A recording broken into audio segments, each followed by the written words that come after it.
భగవద్గీత 3వ అధ్యాయం 7వ శ్లోకం. యస్త్వింద్రియాణి మనసా నియమ్యారభతేర్జున కర్మేంద్రియై కర్మయోగం అసక్తస విశిష్యతే. శ్రీకృష్ణుడు పలికెను, కాని అర్జున, ఎవరైతే తమ మనసుతో ఇంద్రియాలను అదుపు చేసి కర్మేంద్రియాలతో ఆసక్తి లేకుండా తమ కర్తవ్య కర్మలను ఆచరిస్తారో అటువంటి వారే నిజంగా ఎంతో శ్రేష్ఠులు అని. ఈ శ్లోకంలో శ్రీకృష్ణుడు నిజమైన కర్మయోగి ఎవరో స్పష్టంగా చెబుతున్నారు. పనులు చేయకుండా ఉండటం కాదు, ఇంద్రియాలను మనసు ఆధీనంలో ఉంచి ఆసక్తి లేకుండా తమ కర్తవ్యాన్ని చేయడమే నిజమైన కర్మయోగం. మనిషిని బంధించేది చేసే పని కాదు, ఆ పనిపై ఉన్న మమకారం, ఫలాపేక్ష. అందుకే కర్మయోగి తన వృత్తి ధర్మాలను నిర్వర్తిస్తాడు కానీ వాటి ఫలాలపై ఆశ పెట్టుకోడు.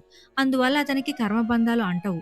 అలాగే బయట పనులు మానేసి లోపల కోరికలను పెంచుకుంటే అది నిజమైన సన్యాసం కాదు, కపటత్వం అని క్రితం శ్లోకంలో చెప్పబడింది.